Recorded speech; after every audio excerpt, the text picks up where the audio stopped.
Apakah Elkan berada di Indonesia itu buat hanya liburan atau juga sekalian ikut TC bersama Timnas Indonesia? Nah, info terbaru yang aku pernah bilang juga itu tentang Elkan Bagot, itu PSSI dan juga staf kepelatihan Timnas Indonesia saat ini itu open jika Elkan itu mau membela Timnas Indonesia tentunya. Main yang memiliki caps 16 kali memperkuat tim nasional senior. Kita lihat Elkan Bagot. Sudah Elkan Bagot dan gol! Bung Adi, tendangan bebas ada, tendangan penjuru ada, dan di sini kita lihat juga ya bagaimana eksekusinya.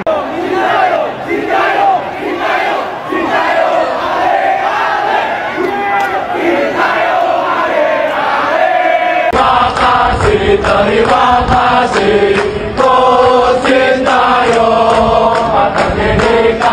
atas dedikasi Indonesia. Tapi kita di sini untuk mendukung SBY karena beliau yang telah menaikkan nama Indonesia di kancah dunia.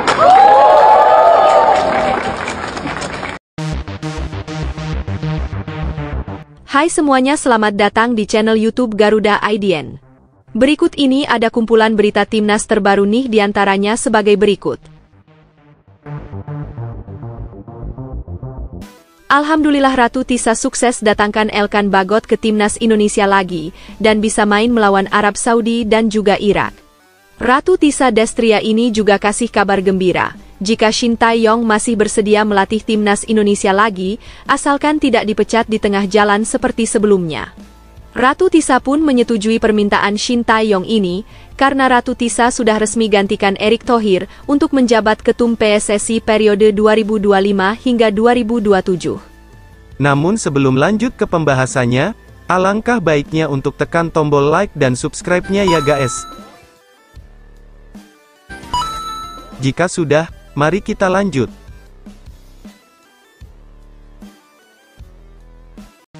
Timnas Indonesia kini tengah memasuki fase paling krusial dalam sejarah sepak bola nasional.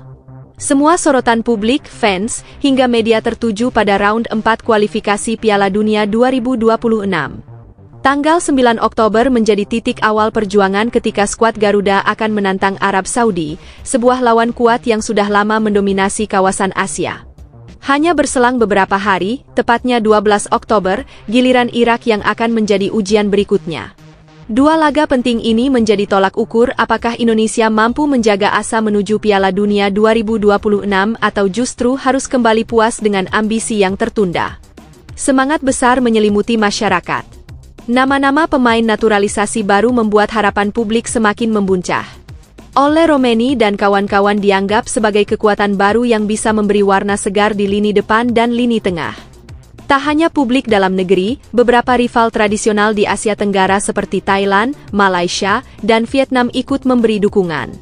Meski sering berseteru panas di turnamen AFF, kali ini mereka menginginkan Indonesia mampu menembus panggung dunia, menjadi wakil ASEAN yang berbicara banyak di Piala Dunia. Dukungan itu membuat atmosfer semakin membara. Kabar heboh langsung datang dari kursi pimpinan PSSI. Ratu Tisa yang baru saja resmi naik sebagai ketua umum langsung membuat gebrakan. Ia berhasil menghubungi Elkan Bagot, bek jangkung andalan timnas Indonesia. Elkan dengan lantang menyatakan bahwa dirinya masih cinta merah putih dan tidak ragu kembali memperkuat Indonesia. Sosok yang sempat absen ini akhirnya bersedia tampil melawan Arab Saudi dan Irak. Publik pun bertanya-tanya, apa rahasia Ratu Tisa hingga mampu meyakinkan Elkan kembali?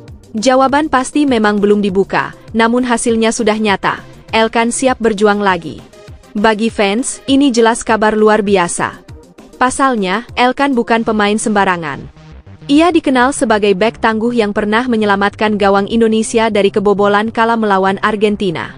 Bahkan dalam laga itu, kombinasi lemparan jauh Pratama Arhan dengan sundulan Elkan sempat membuat kiper lawan panik. Lebih lucu lagi, publik masih ingat momen saat Elkan dipasang sebagai striker dadakan melawan Jepang. Kejutan itu membuat pelatih Jepang, Hajime Moriyasu, sampai ikut bertepuk tangan melihat daya juang pemain muda ini. Kehadiran Elkan kini menjadi amunisi penting jelang duel berat. Tak berhenti di Elkan, kabar menggembirakan berikutnya datang dari kursi pelatih. Shin Tae-yong, sosok yang sempat berpisah dari timnas Indonesia, ternyata masih membuka pintu lebar untuk kembali. Ratu Tisa memastikan sudah menjalin komunikasi langsung dengan pelatih asal Korea Selatan tersebut, dan jawabannya membuat publik lega. Shin menyatakan siap kembali melatih timnas Indonesia dengan satu catatan penting. Kalau saya diminta kembali, saya mau. Tapi jangan sampai seperti dulu, dipecat tanpa alasan jelas. Harus ada komitmen dari PSSI, ungkap Ratu Tisa menirukan isi percakapan dengan Shin. Kalimat tegas itu memperlihatkan bahwa pelatih yang akrab disapa STY ini hanya ingin kejelasan kontrak. Ia tidak mau pengorbanan besarnya untuk timnas berakhir sia-sia gara-gara keputusan sepihak. Menurut Ratu Tisa, permintaan Shin sangat wajar. Ia ingin ada hitam di atas putih agar kerja kerasnya dihargai. Tidak ada lagi cerita pemecatan mendadak tanpa evaluasi objektif. Dukungan publik terhadap Shin memang masih tinggi. Sebab, di masa kepelatihannya, Indonesia berhasil melangkah jauh, bahkan sempat menumbangkan tim-tim besar di Asia. Menariknya, meski sempat menganggur setelah dilepas Indonesia, Shin ternyata tetap jadi incaran banyak negara. Dari informasi yang beredar, ada 3 tawaran serius yang pernah datang padanya, Kamboja, Cina, dan Vietnam. Namun semuanya ia tolak. Alasannya sederhana, Shin sudah jatuh hati dengan Indonesia. Bahkan ketika Korea Selatan, negaranya sendiri, membuka kesempatan untuknya di tim U23, ia enggan mengambil. Shin menegaskan bahwa hubungan emosionalnya dengan para pemain dan supporter di Indonesia sudah begitu kuat. Ia menyebut atmosfer sepak bola Indonesia punya energi berbeda dibanding negara lain. Karena itu, ia merasa belum selesai dengan misi yang ia bangun bersama Garuda. Baginya, kembali melatih Indonesia adalah soal hati, bukan sekadar pekerjaan. Dengan kesepakatan awal yang positif ini, publik pun menaruh harapan besar. Jika kontrak resmi ditandatangani, maka Shin akan kembali mendampingi skuad dalam kualifikasi penting melawan Arab Saudi dan Irak. Sementara itu, situasi di Timur Tengah mulai panas. Media-media Arab melaporkan bahwa skuad mereka harus bersiap menghadapi ancaman serius. Timnas Indonesia kini datang dengan kekuatan penuh. Setelah naturalisasi beberapa pemain penting seperti Ole Romeni, Miliano Jonathan, Adrian Wibowo, dan Mauro Zylstra, kini tambahan tenaga Elkan Bagot semakin memperkuat lini belakang. Ditambah lagi, jika Shin Tae-yong benar-benar kembali, maka komposisi Garuda akan jauh lebih berbahaya. Kabar ini membuat media Irak dan Arab Saudi mulai menyoroti strategi lawan. Ada spekulasi bahwa kedua tim bakal mengubah formasi secara mendadak untuk meredam kejutan dari Indonesia. Pasalnya, mereka sadar betul betapa Shin Tae-yong punya catatan apik saat menghadapi tim besar. Tercatat, ia pernah membawa skuad setengah naturalisasi Indonesia menumbangkan Arab Saudi 2-0 di Stadion Utama Gelora Bung Karno. Kini, bayangkan dengan skuad penuh. Ole Romeni yang gesit, Miliano Jonathan yang kuat di lini tengah, ditambah Elkan di jantung pertahanan. Kombinasi ini membuat potensi ancaman ke gawang lawan semakin nyata. Arab Saudi dan Irak yang biasanya tampil percaya diri, justru kini menghadapi tekanan psikologis. Media Timur Tengah bahkan menulis headline tentang mimpi buruk baru dari Asia Tenggara. Mereka menilai Indonesia bukan lagi tim yang mudah diremehkan. Kemenangan demi kemenangan dalam beberapa tahun terakhir telah membentuk mental bertanding baru bagi para pemain. Jika semua berjalan sesuai rencana, laga melawan Arab Saudi pada 9 Oktober bisa jadi panggung pembuktian. Sedangkan duel kontra Irak hanya 3 hari kemudian akan menentukan konsistensi Garuda. Fans pun berharap Shin bisa mengulangi keajaiban masa lalu, namun kali ini dengan kekuatan yang lebih matang. Dengan dukungan publik, kombinasi pemain naturalisasi, dan semangat baru dari kursi kepemimpinan PSSI, Indonesia benar-benar menjelma ancaman nyata di kancah Asia. Berbicara soal kembalinya Shin Tae-yong ke timnas Indonesia, tentu muncul pertanyaan besar. Bagaimana dengan nasib Patrick Kluivert? Pelatih asal Belanda itu memang sempat diberi kepercayaan memimpin timnas senior, tetapi hasil yang ditorehkan jauh dari harapan. Dalam laga-laga terakhir, timnas di bawah arahannya menelan kekalahan telak, seperti 0-6 dari Jepang dan 1-5 dari Australia. Bahkan saat menghadapi Lebanon, hanya mampu bermain imbang tanpa gol. Perbandingan ini jelas menunjukkan reputasi Kluivert masih jauh di bawah Shin. Dengan catatan yang tidak meyakinkan, hampir bisa dipastikan bahwa Ratu Tisa akan mengambil langkah tegas. Patrick kemungkinan besar akan dilepas dan pulang ke Belanda bersamaan dengan Gerald van den Burg yang selama ini menangani tim U23. Bagi publik, keputusan ini bukan lagi soal suka atau tidak suka, melainkan tentang masa depan sepak bola Indonesia. Jika ingin bersaing di level dunia, maka pilihan terbaik adalah kembali mempercayakan kursi pelatih kepada sosok yang sudah terbukti. Jadi, bagaimana guys? Setuju kan kalau Shin kembali memimpin timnas? Setuju kan kalau Elkan siap mengawal pertahanan lagi?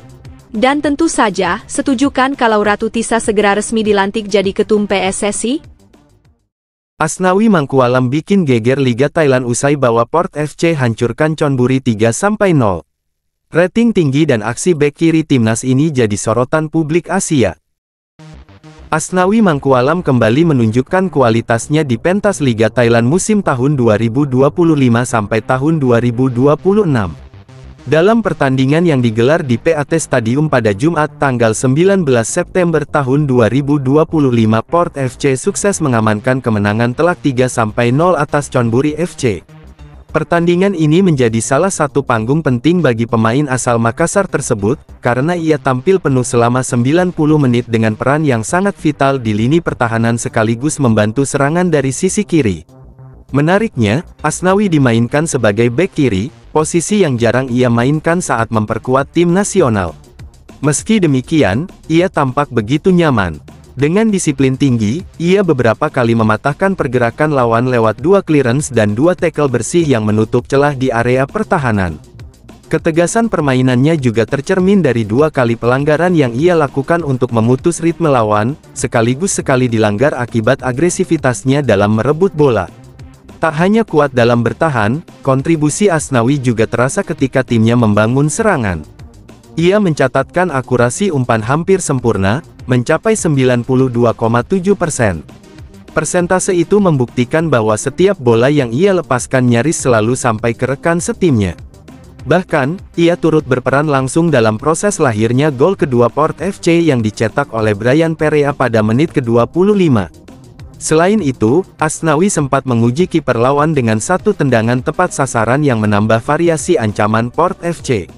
Atas penampilan konsisten dan energi itu, Asnawi diganjar rating 7,7, angka yang terbilang tinggi untuk seorang pemain bertahan.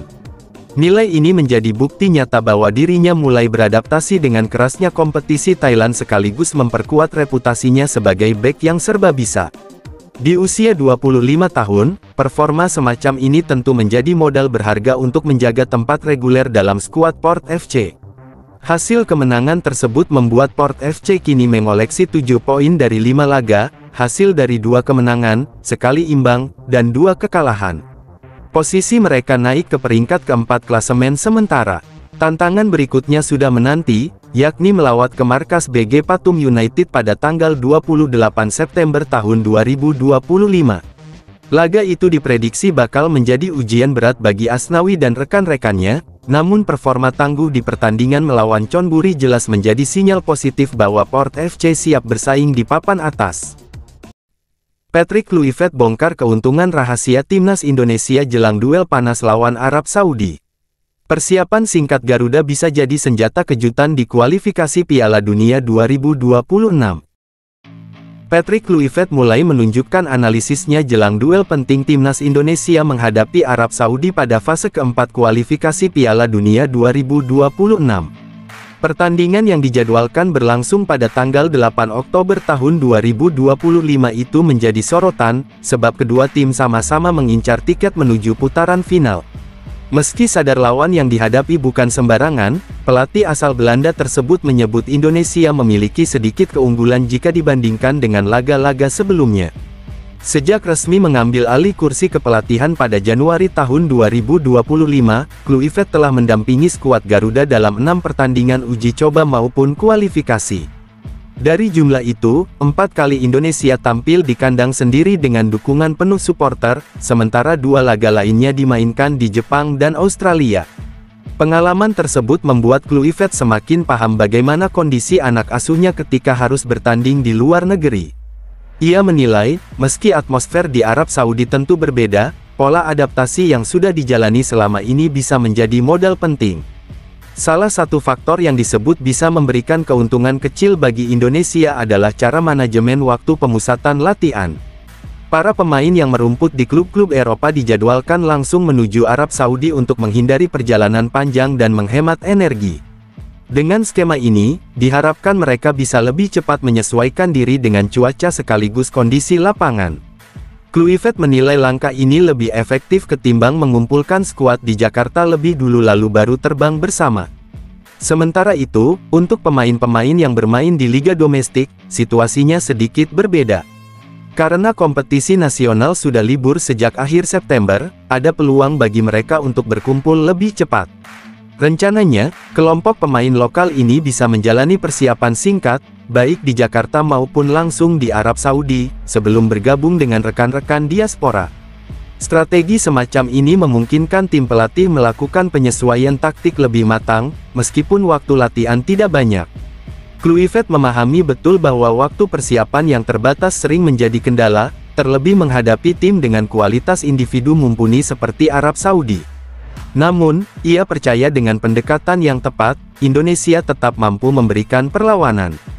Bagi Kluivert, inti dari strategi kali ini adalah menjaga kebugaran, memaksimalkan komunikasi antar pemain, dan menanamkan rasa percaya diri bahwa skuad Garuda bisa bersaing di level tertinggi. Dengan optimisme tersebut, ex-legenda Barcelona itu berharap laga di Jeddah nanti tidak hanya menjadi ujian, tetapi juga pembuktian bahwa Indonesia terus berkembang. Dukungan penuh dari masyarakat juga diyakini akan menambah semangat para pemain untuk mengeluarkan kemampuan terbaiknya. Debut bersejarah Kelvin Verdong guncang Liga Prancis usai jadi WNI pertama tampil di Ligue 1. Meski Lille kalah telak, aksi sang bek kiri tuai sorotan dunia.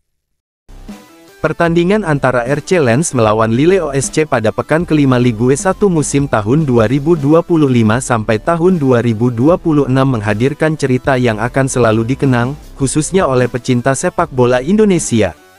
Duel yang dimainkan di Stade Bollaert de l'Ellis pada Minggu dini hari WIB tanggal 21 September tahun 2025 berakhir dengan kemenangan telak 3-0 untuk tuan rumah. Lens memastikan poin penuh lewat gol-gol Wesley Said di babak pertama, Florian Thauvin menjelang turun minum, serta tambahan dari Ryan Fofana pada awal babak kedua. Di balik hasil tersebut, ada momen bersejarah yang lahir bagi sepak bola tanah air. Untuk pertama kalinya, seorang pemain yang kini resmi menjadi warga negara Indonesia tampil di kasta tertinggi kompetisi Prancis. Sosok itu adalah Kelvin Verdong. Bek kiri berusia 28 tahun tersebut menjalani debutnya bersama Lille setelah pelatih Bruno Genesio memutuskan melakukan pergantian cepat di menit ke-18. Romain Perrault, bek utama Lille, harus ditarik keluar akibat cedera, dan kesempatan emas itu pun diberikan kepada Verdong. Masuknya Verdong mencatatkan sejarah penting, ia bukan hanya pemain Indonesia pertama, tetapi juga pesepak bola asal kawasan Asia Tenggara pertama yang merasakan atmosfer ketat Ligue 1. Hal ini menjadikan langkahnya begitu istimewa, apalagi di tengah sorotan media yang menilai perjalanan kariernya penuh perjuangan hingga akhirnya bisa menembus level elit sepak bola Eropa. Meski Lille harus menerima kekalahan cukup telak dari tuan rumah, penampilan Verdong tetap mendapat apresiasi. Ia memperlihatkan sikap tenang saat menghadapi tekanan lawan serta beberapa kali berhasil memotong aliran serangan Lens. Bagi Genesio, performa tersebut menjadi sinyal positif bahwa Verdong dapat menjadi alternatif andalan di lini pertahanan, terutama saat tim sedang mengalami krisis pemain akibat cedera. Situasi ini bahkan membuka peluang besar bagi Verdong untuk kembali dipercaya tampil di laga berikutnya. Lille dijadwalkan berhadapan dengan klub Norwegia, Brann, pada pertengahan pekan di ajang Liga Eropa. Jika kondisi Perrault belum pulih, peluang Verdong tampil sebagai starter semakin terbuka. Terlepas dari hasil minor yang diraih Lille, debut Verdong tetap menjadi kabar membanggakan bagi publik Indonesia. Setelah banyak pemain diaspora meniti karir di Belanda, Italia, atau negara lain, kini nama Indonesia tercatat di kompetisi utama sepak bola Prancis. Kehadiran Verdong menjadi simbol bahwa pemain keturunan Indonesia mampu bersaing di level tertinggi, sekaligus memberi inspirasi bagi generasi muda di tanah air untuk terus bermimpi menembus panggung Eropa. Patrick Kluivert bawa duo asisten Belanda untuk perkuat timnas Indonesia di kualifikasi Piala Dunia 2026. Alex Pastoor dan Denny Lenzat siap jadi otak strategi Garuda. Timnas Indonesia saat ini memasuki era baru di bawah arahan Patrick Kluivert. Mantan penyerang legendaris Belanda itu resmi menjadi pelatih kepala sejak awal 2025, menggantikan Sintayong. Sejak duduk di kursi kepelatihan, ia sudah memimpin 6 pertandingan resmi dengan catatan hasil yang cukup beragam. Skuad Garuda sempat merasakan kemenangan tipis atas Bahrain dan China, menahan imbang Lebanon, hingga berpesta gol ke gawang Chinese Taipei. Namun, mereka juga mengalami kekalahan telak melawan Australia dan Jepang. Catatan ini menjadi gambaran bahwa masih banyak pekerjaan rumah yang perlu diselesaikan sebelum menghadapi tantangan yang lebih besar. Ujian sesungguhnya akan datang pada bulan Oktober tahun 2025, ketika Indonesia harus bersaing di putaran keempat kualifikasi Piala Dunia 2026 zona Asia. Dua lawan berat menanti, yaitu Arab Saudi pada tanggal 9 Oktober dan Irak 3 hari kemudian. Hanya pemuncak grup yang berhak lolos otomatis ke turnamen dunia, sehingga tekanan terhadap Kluivert dan pasukannya semakin tinggi. Dalam pekerjaannya, Kluivert tidak berjalan sendirian. Ia mendapat dukungan dari dua asisten yang juga berasal dari Belanda, Alex Pastoor dan Denny Lenzat. Kehadiran keduanya dinilai sangat penting karena membawa perspektif, pengalaman, serta jaringan yang luas dari sepak bola Eropa. Pastoor dikenal sebagai sosok pelatih yang telah berkelana di berbagai klub. Setelah mengakhiri karir bermain, ia mulai meniti jalur kepelatihan dengan menangani Akademi AS Alkmaar. Namanya semakin diperhitungkan setelah menjadi asisten di Heerenveen, lalu dipercaya sebagai pelatih kepala Excelsior pada 2009. Kariernya berlanjut ke sejumlah klub lain seperti NEC Nijmegen, Slavia Praha, AS Alkmaar, Sparta Rotterdam, hingga SC Alta di Austria. Prestasi terbesar Pastoor tercatat saat membawa Sparta Rotterdam menjuarai Divisi 2 Belanda musim 2015-2016 dan memastikan tiket promosi ke Eredivisie. Sementara itu, Denny Lenzat merupakan figur yang lebih dekat secara personal dengan Kluivert. Keduanya pernah menjadi rekan satu tim di Ajax Amsterdam pada era 1990-an. Setelah pensiun pada 2014, Lenzat menekuni peran sebagai asisten pelatih di beberapa klub Belanda. Pengalamannya mendampingi tim dari pinggir lapangan dianggap mampu menambah stabilitas dalam staf kepelatihan Garuda. Kluivert sendiri mengakui bahwa sejak lama ia ingin bekerja bersama Lenzat. Bahkan ketika masih melatih Adana Demirspor di Turki musim 2023-2024, ia sudah memiliki rencana untuk menggandengnya. Kini keinginan itu terwujud, dan Kluivert percaya kombinasi pengalamannya, kecerdasan taktik Pastoor, serta loyalitas Lenzat bisa menjadi kunci dalam membentuk timnas Indonesia yang lebih solid. Ole Romeni disebut masih lebih tajam dibanding Mauro Zelstra di lini depan timnas Indonesia. Jelang duel hidup mati vs Arab Saudi dan Irak, Garuda akhirnya punya striker andalan. Timnas Indonesia kembali menjadi sorotan menjelang laga penting pada babak keempat kualifikasi Piala Dunia 2026 zona Asia. Dua pertandingan krusial sudah menunggu, yaitu menghadapi Arab Saudi pada tanggal 8 Oktober lalu berjumpa Irak 3 hari berselang. Partai tersebut akan sangat menentukan langkah Garuda apakah mampu melaju ke turnamen terbesar di dunia yang akan berlangsung di Amerika Serikat, Kanada, dan Meksiko. Menjelang duel hidup mati itu, lini depan Indonesia mendapat perhatian khusus. Selama ini, publik kerap menyoroti kebutuhan timnas akan sosok penyerang tajam yang bisa diandalkan di laga besar. Kehadiran Mauro Zelstra, pemain keturunan asal Belanda yang baru saja menyelesaikan proses naturalisasinya, sempat dianggap sebagai jawaban dari masalah tersebut. Namun, nama Ole Romeni masih lebih sering disebut sebagai tumpuan utama. Ole, yang saat ini memperkuat Oxford United di Inggris, menunjukkan perkembangan positif dengan rutin berlatih di Amsterdam. Bahkan, aktivitas latihannya sempat ia bagikan melalui media sosial, menjadi kabar baik sekaligus sinyal bahwa dirinya sudah berada dalam kondisi siap tempur. Hal ini memberi angin segar bagi tim pelatih dan para penggemar, karena kembalinya Romeni bisa mengurangi kekhawatiran soal ketajaman lini depan. Di sisi lain, Zelstra tetap dipandang sebagai opsi berharga. Usianya yang masih muda serta gaya bermainnya yang energi membuatnya bisa menjadi alternatif berbahaya di kotak penalti lawan. Akan tetapi, jika dibandingkan dengan pengalaman dan ketenangan Romeni, banyak pengamat menilai bahwa striker Oxford United itu masih lebih pantas menjadi pilihan utama.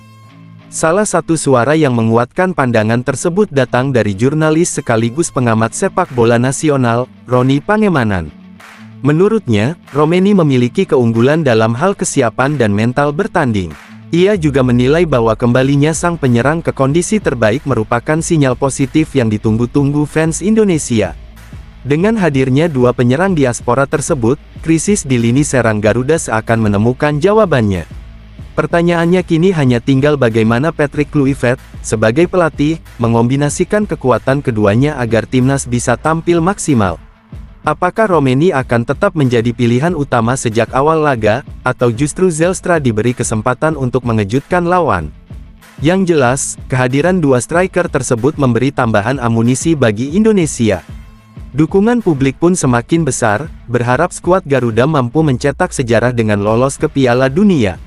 Semua mata kini tertuju ke bulan Oktober, ketika perjuangan sesungguhnya akan dimulai. Petik 2.